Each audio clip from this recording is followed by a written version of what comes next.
Hey everyone, welcome back to Fast Stock Market News, where I give you all the news as fast as I can. So today was a very volatile day in the markets. The Dow, NASDAQ, and the S&P 500 finished lower, and they completely tanked toward the end of the day. The Dow finishing negative 1.94% in the red, the NASDAQ finishing negative 2.75% in the red, the S&P finishing negative 2.38% in the red. So as you can see throughout the day, it was actually trading sideways and pretty flat overall, the S&P, but somewhere along the line, probably halfway through the day, especially during the power hour, the S&P completely just tanked. So what causes massive sell-off?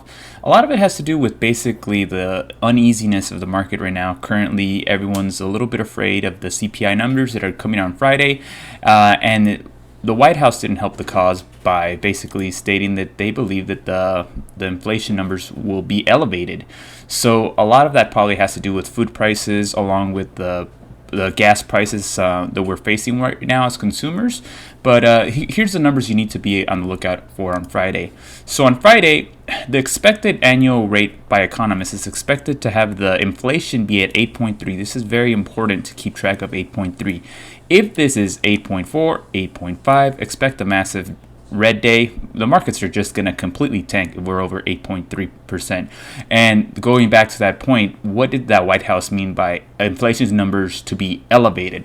So this has the market very much uneasy. So basically, the economists surveyed by the Bloomberg estimate the annual rise in the CPI in May was unchanged from the prior month at 8.3, though some believe it ticked up. Basically, it went up 0.1%. Maybe that's what the possibility was causing the market to go down, and that will still be down from the 40-year high of 8.5% in March, and many analysts believe that marked the peak. So again, last month they thought that that's the peak. Now, if we go back to a higher CPI data, if it goes about, like I said, 8.4, 8.5, the markets are going to completely tank once again. And economists are warning about the recession hitting the first half of 2023, and the Dow's heading lower, basically, from the survey. But there was like a whole lot of news that was happening that caused the market to tank today. It sums it all up on one video. In one video, take a look, guys.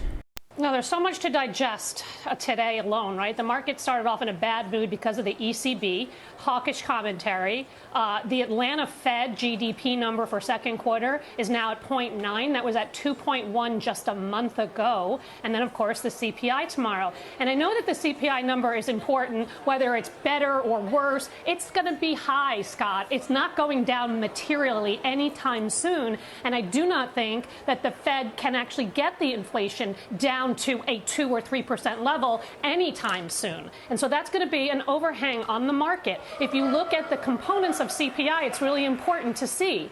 Energy is 8.3% of CPI, and energy is now at levels we've not seen since 2008. China is also reopening, and so you're going to see better demand. Shelter is 32.5% of CPI. We know home prices are high; they're going to stay elevated, and rents follow home prices. And then, of course, medical, 8.4% of CPI. The Fed can't do anything about any of these things, in my opinion, without really causing a massive recession. So I still say 50-50-50.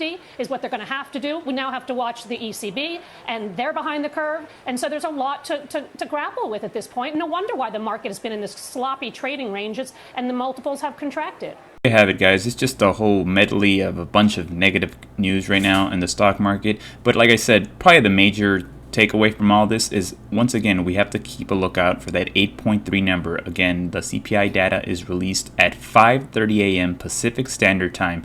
If it is over 8.3, expect a complete bloodbath in the stock market tomorrow. If it's less than 8.3, we could see a potential rally. So that's just basically the news for today, guys. Thanks again for watching, and I'll see you again tomorrow. Take care, everyone.